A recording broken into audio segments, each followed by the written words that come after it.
রহস্যময় পারিবারিক গল্প। আজ সন্ধ্যায় প্রতিবেশী আন্টি জিজ্ঞেস করল, তোর ছেলের বিয়ে কখন? আর আমার ছেলে সবার সামনে বলে বসল, আমি শুধু মাকেই বিয়ে করব। সন্ধ্যায় বারান্দায় বসেছিলাম, পাশের বাড়ির রিনা আন্টির সাথে গল্প করছিলাম। ছেলে স্নান সেরে বারান্দায় এসে আমাদের সাথে বসল।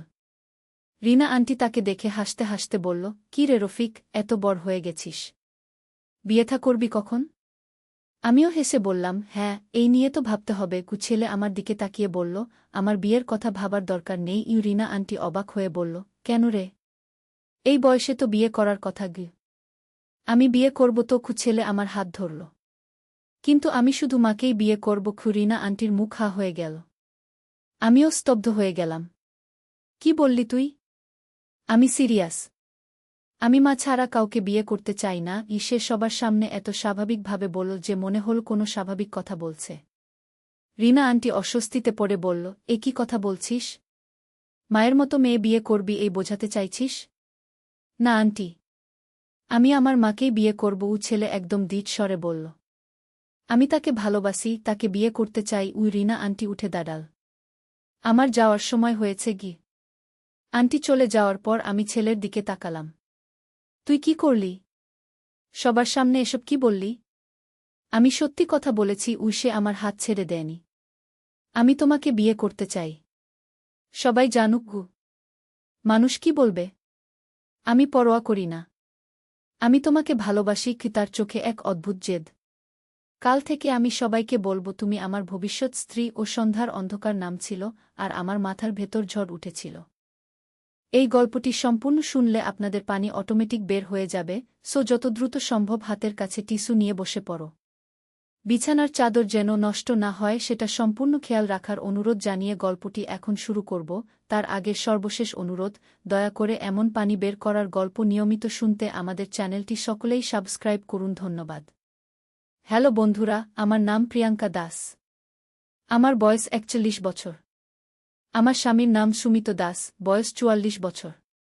আমাদের ৩ সন্তান, অর্জুন, তন্বী আর পূর্ণিমা। অর্জুন ১৮ বছর বয়সী, কলেজে পড়ে। তন্বী ১৪ বছর বয়সী, নবম শ্রেণীতে পড়ে। পূর্ণিমা ১০ বছর বয়সী, পঞ্চম শ্রেণীতে যায়। এই ঘটনার ২ দিন পর সকালে ঘুম থেকে উঠে দেখি অর্জুন আমার বিছানার পাশে দাঁড়িয়ে আছে।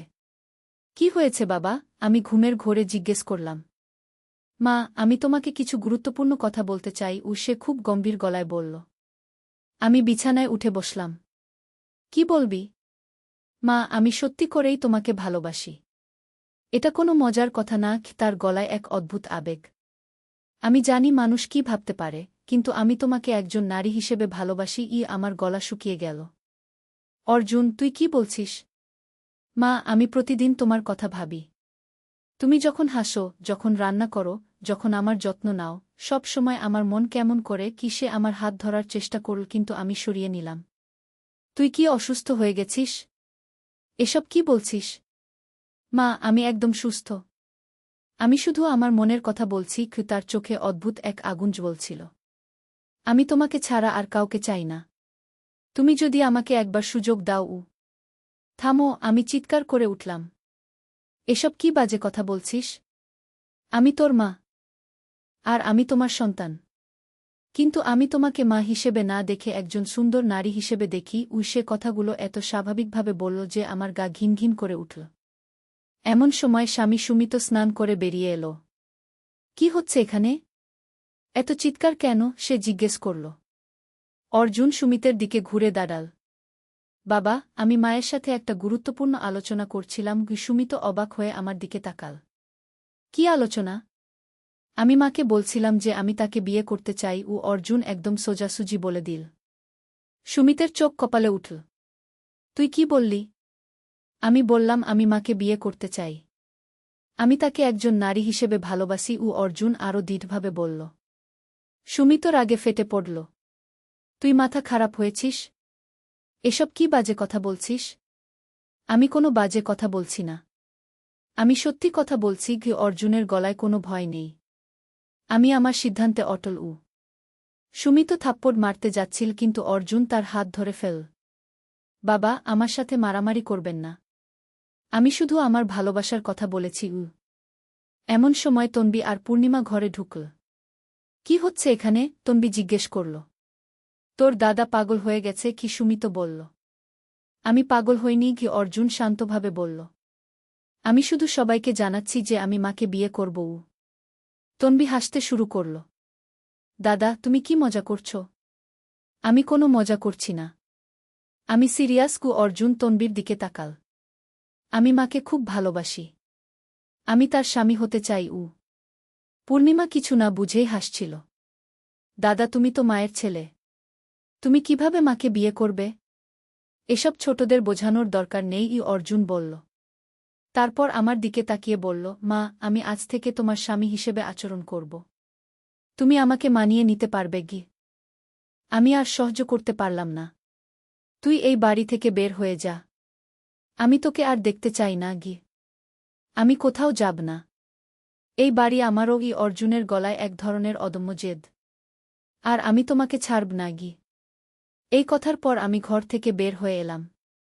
সুমিত আমাকে অনুসরণ করল। প্রিয়াঙ্কা, ছেলেটার সাথে কি হয়েছে? এসব কি বলছে? আমি জানি না। হঠাৎ করে এসব কেন বলছে? কি আমার গলা কাঁপছিল। বাকি দিনটা খুব কষ্টে কাটল। অর্জুন আমার পিছু ছাড়ছিল না। আমি যেখানে যাচ্ছি সে সেখানেই এসে হাজির। রান্নাঘরে গেলে সে এসে দাঁড়াচ্ছে। বারান্দায় গেলে সে এসে বসছে। দুপুরে খাওয়ার সময় সে আমার পাশে বসতে চাইল। মা, আমি তোমার পাশে বসবু। তুই তোর জায়গায় বস। আমি বললাম। আজ থেকে আমার জায়গা তোমার পাশে। সে জোর করে আমার পাশে বসে পড়ল। সুমিত রেগে গিয়ে বলল, তুই উঠে যা সেখান থেকে গিউ। আমি আমার স্ত্রীর পাশে বসেছি। আপনি কিছু বলতে পারবেন না গি? অর্জুন খুব শান্তভাবে বলল। খাওয়ার সময় সে আমার প্লেট থেকে খেতে চাইল। মা, তোমার হাত থেকে খেতে দাও। তুই কি করছিস? আমি তার হাত সরিয়ে দিলাম।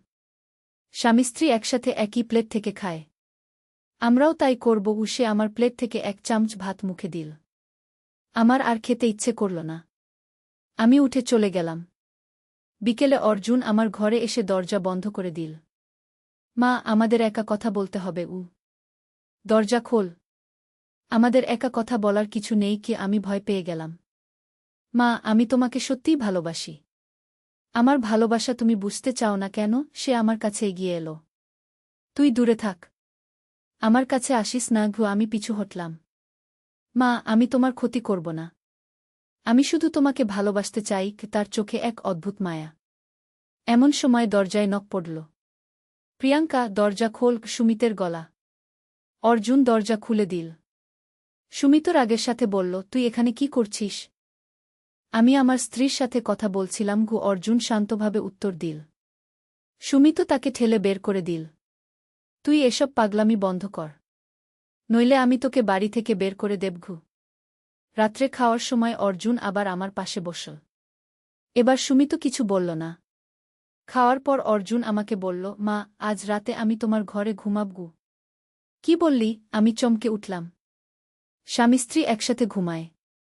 আমরাও একসাথে ঘুমাব। সে খুব স্বাভাবিকভাবে বলল। তুই তোর ঘরে গিয়ে ঘুমা। আমার ঘরে আসবি না। আমি দৃঢ়ভাবে বললাম। রাতে আমি আর সুমিত ঘরে শুয়েছি। হঠাৎ দেখি অর্জুন ঘরে ঢুকে এসেছে। মা, আমি এসেছি। তুই কি করছিস এখানে? সুমিত উঠে বসল। আমি আমার স্ত্রীর কাছে এসেছি। অর্জুন আমার বিছানার দিকে এগিয়ে এলো। তুই বের হয়ে যা এখানে থেকে। কি? সুমিত রেগে গেল। কিন্তু অর্জুন আমার বিছানায় শুয়ে পড়ল। আমি এখানেই ঘুমাব। সুমিত তাকে টানতে গেল কিন্তু অর্জুন তার হাত ধরে ফেল। বাবা, আপনি আমাদের বিরক্ত করবেন না। আমরা স্বামী স্ত্রী। এই অবস্থায় আমি আর থাকতে পারলাম না। আমি উঠে অন্য ঘরে চলে গেলাম। পরদিন সকালে উঠে দেখি অর্জুন রান্নাঘরে এসে দাঁড়িয়েছে। মা, আমার জন্য চা বানাও। তুই নিজে বানিয়ে নে। কি? আমি বললাম। স্ত্রী স্বামীর জন্য চা বানা। তুমি আমার জন্য বানাও। সে জেদ করল। আমি তার কথায় কান না দিয়ে কাজ করতে থাকলাম। সে এসে আমার পেছনে দাঁড়াল। মা, আমি তোমাকে কতটা ভালোবাসি জানো? আমি কিছু বললাম না। সে আমার কাঁধে হাত রাখার চেষ্টা করল। আমি তার হাত সরিয়ে দিলাম। তুমি আমাকে এড়িয়ে চলো কেন? আমি তো তোমার স্বামী। সে আমার সামনে এসে দাঁড়াল। এমন সময় তন্বী এসে দাঁড়াল। দাদা, তুমি কি করছো? আমি আমার স্ত্রীর সাথে কথা বলছি ও অর্জুন তনবির দিকে তাকাল। তনবি হেসে বলল, দাদা, তুমি তো সত্যিই পাগল হয়ে গেছ গু। আমি পাগল হইনি। আমি সিরিয়াস কি? অর্জুন বলল। আর তুমি আমাকে দাদা বলবে না? আমি তোমার মায়ের স্বামী গু। তনবি আরও জোরে হাসল। তুমি আমার দাদা এবং তুমি আমার দাদাই থাকবে গু। এভাবে কয়েকদিন চল। অর্জুন আমার পিছু ছাড়ছিল না। সে যেকোনো সুযোগে আমার কাছে এসে তার ভালোবাসার কথা বলত। আমি যেদিকে তাকাই সেদিকেই তাকে দেখতে পাই। একদিন সে আমার হাত ধরার চেষ্টা করল। আমি তার হাত ছাড়িয়ে নিলাম। তুই আমার ছেলে। তুই আমাকে মা বলে ডাকু। আমি তোমাকে আর মা বলবো না। তুমি আমার স্ত্রী। কোষে দৃঢ়ভাবে বলল। তোর মাথা খারাপ হয়েছে কি? আমি রেগে গিয়ে বললাম। আমার মাথা ঠিক আছে। আমি শুধু তোমাকে ভালোবাসি কি? তার গলায় এক ধরনের আবেগ। এভাবে চলতে থাকল। অর্জুন আমাকে স্ত্রী মনে করে আচরণ করত। সে আমার জন্য ফুল নিয়ে আসত। আমার পছন্দের খাবার কিনে আনত। আমার যত্ন নিতে চাইত। কিন্তু আমি তার এসব আচরণ মেনে নিতে পারছিলাম না। আমি তাকে ছেলে হিসেবেই দেখি, স্বামী হিসেবে নয়। এমনভাবে প্রায় 2 সপ্তাহ চলে গেল। তারপর একদিন আমি লক্ষ্য করলাম অর্জুনের আচরণ একটু বদলেছে। সে আমার এত কাছে আসছে না। আমার পিছু ছাড়ছে না। 3 দিন পর সকালে অর্জুন আমার কাছে এসে বলল, মা, আমার মাথা খুব ব্যথা করছে। আমি কি করে তোমাকে এসব কথা বলেছি বুঝতে পারছি না গি। আমি অবাক হয়ে তার দিকে তাকালাম। তুই কি বলছিস? মা, আমি জানি না কেন তোমাকে এসব অদ্ভুত কথা বলেছি। আমার মনে হচ্ছে আমি যেন কারো নিয়ন্ত্রণে ছিলাম। সে মাথা চেপে ধরল। কি বলছিস তুই? আমি আরও অবাক হলাম। মা, আমি সত্যি বলছি।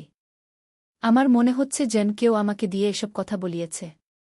আমি এসব ভাবতেই পারি না যে অর্জুনের চোখে এখন আর সেই অদ্ভুত আগুন নেই। আমি চিন্তায় পড়ে গেলাম। হঠাৎ করে তার এমন পরিবর্তন কেন? সেদিন রাতে অর্জুন আমার ঘরে এসে ক্ষমা চাইল। মা, আমি খুব লজ্জিত। আমি তোমাকে কত কষ্ট দিয়েছি। তোর মাথা এখন ঠিক আছে? আমি জিজ্ঞেস করলাম। হ্যাঁ মা, আমি এখন স্বাভাবিক। আমি বুঝতে পারছি না কিভাবে আমি তোমাকে এসব কথা বলেছি। অর্জুন সত্যিই অনুতপ্ত মনে হচ্ছিল। কিন্তু আমার মনে সন্দেহ জাগল। হঠাৎ করে এমন পরিবর্তন? এর পেছনে নিশ্চয়ই কিছু আছে। পরদিন আমি অর্জুনের আচরণ লক্ষ্য করতে থাকলাম। সে আসলেই স্বাভাবিক হয়ে গেছে। আর আমাকে সেভাবে দেখছে না। কিন্তু সন্ধ্যায় যখন আমি বারান্দায় বসে চা খাচ্ছিলাম, হঠাৎ অর্জুন এসে আমার পাশে বসল। মা, আমি তোমাকে মিস করছি গু। আমি চমকে উঠলাম। কি বললি? মা, আমি তোমাকে খুব ভালোবাসি। আমি তোমাকে ছাড়া থাকতে পারি না। কি? তার চোখে আবার সেই অদ্ভুত আগুন জ্বলে উঠল। আমি বুঝে গেলাম যে কিছু একটা গোলমাল আছে। দিনের বেলা সে স্বাভাবিক থাকে, কিন্তু সন্ধ্যার পর থেকে আবার অদ্ভুত আচরণ শুরু করে। অর্জুন, তুই কি করছিস? সকালে তো বললি তোর মাথা ঠিক হয়ে গেছে। আমি বললাম। মা, আমি জানি না কি হচ্ছে আমার সাথে। কিন্তু আমি তোমাকে ভালোবাসি। সে আমার হাত ধরার চেষ্টা করল। আমি তার হাত সরিয়ে দিয়ে ভেতরে চলে গেলাম। সুমিতকে বললাম, আমার মনে হচ্ছে অর্জুনের সাথে কিছু একটা অস্বাভাবিক ব্যাপার ঘটছে গিউ। কি রকম? সুমিতও জিজ্ঞেস করল। দিনের বেলা সে স্বাভাবিক থাকে, কিন্তু সন্ধ্যার পর আবার সেই অদ্ভুত আচরণ শুরু করে। আমি ব্যাখ্যা করলাম। সুমিতও চিন্তায় পড়ে গেল। তাহলে কিছু একটা সমস্যা আছে। আমরা ডাক্তারের কাছে নিয়ে যাব। পরদিন সকালে আমরা অর্জুনকে একজন মানসিক রোগের ডাক্তারের কাছে নিয়ে গেলাম। ডাক্তার তার সাথে অনেকক্ষণ কথা বললেন। তারপর আমাদের বললেন, এটা একটা অস্বাভাবিক ক্ষেত্র। রোগী দিনের বেলা সম্পূর্ণ স্বাভাবিক, কিন্তু সন্ধ্যার পর একটা ভিন্ন ব্যক্তিত্ব প্রকাশ পায়। এর কারণ কি? আমি জিজ্ঞেস করলাম। এটা এক ধরনের বিশেষ মানসিক অবস্থা হতে পারে। তবে আমি আরও পরীক্ষা নিরীক্ষা করতে চাই। কি? ডাক্তার বললেন। আমরা বাড়ি ফিরলাম। সেদিন সন্ধ্যায় আমি লক্ষ্য করলাম অর্জুনের আচরণ আবার বদলে যাচ্ছে। সে আমার দিকে অদ্ভুতভাবে তাকাতে শুরু করল। মা, আমি তোমাকে কিছু বলতে চাই। সে আমার কাছে এলো। কি বলবি? আমি সাবধানে জিজ্ঞেস করলাম। আমি জানি তুমি আমাকে ডাক্তারের কাছে নিয়ে গেছ। কিন্তু আমার কোনো সমস্যা নেই। কি? তার গলায় এক ধরনের রহস্য। তোর আচরণ তো অস্বাভাবিক। আমি বললাম। আমার আচরণ স্বাভাবিক। আমি শুধু তোমাকে ভালোবাসি। সে হাসল। কিন্তু সেই হাসিটা কেমন যেন ভয়ানক লাগল। এমন সময় তনবি এসে দাঁড়াল। দাদা, তুমি কি করছ? অর্জুন তনবির দিকে ঘুরে তাকাল। তার চোখের দৃষ্টি এমন অদ্ভুত যে তনবি ভয় পেয়ে গেল। তুমি আমার বোন নও। তুমি আমার স্ত্রীর মেয়ে কি? অর্জুন বলল। তনবি আরও ভয় পেয়ে গেল। দাদা, তুমি কি বলছ? আমি তোমার দাদা নই। আমি তোমার সৎবাবা। অর্জুনের গলায় এক ধরনের কর্তৃত্ব। আমি আর সহ্য করতে না পেরে চিৎকার করলাম, থামো। তুই কি বলছিস? অর্জুন আমার দিকে ঘুরে তাকাল। তুমি চিৎকার করো না। আমি সত্যি কথা বলছি। সুমিত দৌড়ে এসে অর্জুনকে ধরল। তুই এসব পাগলামি বন্ধ কর। আপনি আমাকে ছাড়ুন। আমি আমার পরিবারের সাথে কথা বলছি। অর্জুন সুমিতের হাত ছাড়িয়ে নিল। তোর পরিবার? আমরাই তোর পরিবার, সুমিত বলল। না, আমার পরিবার হলো আমার স্ত্রী প্রিয়াঙ্কা আর আমার সৎমেয়ে তনবি ও পূর্ণিমা। অর্জুন খুব ঠান্ডা গলায় বলল। এই কথা শুনে আমার মাথা ঘুরে গেল। এ কি হচ্ছে? আমার ছেলে কেন এসব বলছে? রাতে অর্জুন আবার আমার ঘরে আসার চেষ্টা করল। কিন্তু আমি দরজা বন্ধ করে রেখেছিলাম। মা, দরজা খোলো। আমি তোমার সাথে থাকতে চাই। সে দরজায় নক করল। আমি দরজা খুলব না। তুই তোর ঘরে গিয়ে ঘুমা। আমি বললাম। আমার ঘর তোমার সাথে। আমি তোমার স্বামী। সে জোরে নক করতে থাকল। সুমিত এসে তাকে ধরে নিয়ে গেল। কিন্তু অর্জুন সারারাত আমার দরজার সামনে বসে রইল। পরদিন সকালে আমি দরজা খুলে দেখি অর্জুন মেঝেতে বসে আছে। কিন্তু তার চোখে এখন সেই অদ্ভুত ভাব নেই। মা, আমি এখানে কেন? সে অবাক হয়ে জিজ্ঞেস করল। তুই সারারাত এখানে বসেছিলি? আমি বললাম। কেন? আমি তো কিছু মনে করতে পারছি না। সে মাথা চুলকাল। আমি বুঝে গেলাম যে দিনের বেলা সে সত্যিই কিছু মনে রাখে না। এভাবে আরও কয়েকদিন চল। দিনের বেলা অর্জুন স্বাভাবিক থাকে, কিন্তু সন্ধ্যার পর তার মধ্যে যেন অন্য একজন ঢুকে পড়ে। একদিন সন্ধ্যায় অর্জুন আমার কাছে এসে বলল, মা, আমি তোমাকে একটা সিক্রেট বলব। কি সিক্রেট? আমি জিজ্ঞেস করলাম। আমি আসলে অর্জুন নই। সে রহস্যময় গলায় বলল। আমার গা শিউরে উঠল। তুই কি বলছিস? আমি অন্য কেউ। আমি এই শরীরে ঢুকেছি কি? তার চোখে এক অদ্ভুত চকচকানি। কে তুই? আমি কাপা গলায় জিজ্ঞেস করলাম। আমি তোমার স্বামী। তোমার আসল স্বামী। সে হাসল। আমার পা কাঁপতে শুরু করল। কি বলছিস তুই? সুমিত তোমার স্বামী নয়। আমি তোমার স্বামী। আমি মারা যাওয়ার পর এই ছেলের শরীরে এসেছি। অর্জুন বলল। তুই কি পাগল হয়ে গেছিস? আমি চিৎকার করলাম। আমি পাগল নই। আমি সত্যি কথা বলছি। আমি তোমার প্রথম স্বামী রঞ্জন। সে একদম শান্তভাবে বলল। আমার মাথায় বজ্রপাত হল। রঞ্জন আমার প্রথম স্বামী ছিল। অর্জুনের জন্মের 1 বছর পর সে একটা দুর্ঘটনায় মারা যায়। তারপর আমি সুমিতকে বিয়ে করি। রঞ্জন মারা গেছে 20 বছর আগে। আমি কাপা গলায় বললাম। আমি মরিনি। আমি তোমাদের পাশেই ছিলাম। কিন্তু এখন আমি এই ছেলের শরীরে ঢুকেছি তোমার কাছে ফিরে আসার জন্য। সে আমার হাত ধরার চেষ্টা করল। আমি তার হাত ছাড়িয়ে নিলাম। তুই মিথ্যে বলছিস। তুই অর্জুন। আমি অর্জুন নই। আমি রঞ্জন। তুমি আমাকে চিনতে পারছ না? তার চোখে অদ্ভুত আবেগ। এমন সময় সুমিত এসে দাঁড়াল। কি হচ্ছে এখানে? অর্জুন সুমিতের দিকে তাকাল। তুমি কে? তুমি এই বাড়িতে কি করছ? আমি এই বাড়ির কর্তা। আমি প্রিয়াঙ্কার স্বামী। সুমিত বলল। তুমি তার স্বামী নও। আমি তার স্বামী। তুমি একজন অপরিচিত লোক। অর্জুনের গলা রাগ। সুমিত অবাক হয়ে আমার দিকে তাকাল। ও কি বলছে? ও বলছে ও রঞ্জন। ও বলছে ও অর্জুনের শরীরে ঢুকেছে। আমি কাঁপতে কাঁপতে বললাম। সুমিতের চোখ বড় হয়ে গেল। কি বলল? আমি রঞ্জন। আমি প্রিয়াঙ্কার প্রথম স্বামী। আমি মারা যাওয়ার পর আমার স্ত্রী আর ছেলেকে দেখাশোনা করার জন্য তোমাকে ধন্যবাদ। কিন্তু এখন আমি ফিরে এসেছি। অর্জুন সুমিতের দিকে তাকিয়ে বলল। সুমিত রেগে গিয়ে বলল, তুই পাগল হয়ে গেছিস। রঞ্জন মারা গেছে অনেক আগে। আমি মরিনি। আমি শুধু অদৃশ্য হয়েছিলাম। এখন আমি দৃশ্যমান হয়েছি। অর্জুন শান্তভাবে বলল। তুই আমার ছেলে অর্জুন। তুই রঞ্জন নিস কি? সুমিত জোর দিয়ে বলল। আমি তোমার ছেলে নই। অর্জুন আমার ছেলে। আমি তার বাবা রঞ্জনকু। অর্জুন দৃঢ়ভাবে বলল। এই কথাবার্তা শুনে আমার মাথা গুলিয়ে গেল। এ কি হচ্ছে? আমার ছেলে কেন এসব বলছে? সুমি তো অর্জুনকে ডাক্তারের কাছে নিয়ে যেতে চাইল। কিন্তু অর্জুন যেতে রাজি হল না। আমার কোনো সমস্যা নেই। আমি একদম সুস্থ। আমি শুধু আমার স্ত্রীর কাছে ফিরে এসেছি, সে বলল। রাতে অর্জুন আমার ঘরের দরজার সামনে বসে রইল। প্রিয়াঙ্কা, আমি রঞ্জন। তুমি আমাকে চিনতে পারছ? আমরা কত সুখে ছিলাম। আমাদের ছোট্ট অর্জুন, আমাদের ছোট্ট সংসার। তার কণ্ঠে এমন আবেগ যে আমার চোখে পানি এসে গেল। রঞ্জনের কথা মনে পড়ে গেল। তুমি মনে করো আমাদের প্রথম রাতের কথা? তুমি কত লজ্জা পেয়েছিলে। আমাদের হানিমুনের কথা মনে আছে? সে বলতে থাকল। আমার হৃদয়ে কেঁপে উঠল। এসব কথা শুধু রঞ্জনই জানত। আমাদের অর্জুন যখন প্রথম হাঁটতে শিখেছিল, তুমি কত খুশি হয়েছিলে। আমি তোমাকে কোলে নিয়ে নেচেছিলাম, কি তার গলার স্মৃতিকাতরতা। এসব কথা শুনে আমার ভেতরটা কেঁপে উঠল। এই ঘটনাগুলো সত্যি ছিল। প্রিয়াঙ্কা, আমি জানি তুমি আমাকে চিনতে পারছ। আমি তোমার রঞ্জন। আমি ফিরে এসেছি, কি তার গলায় এক গভীর ভালোবাসা। আমি দরজা খুলে দিলাম।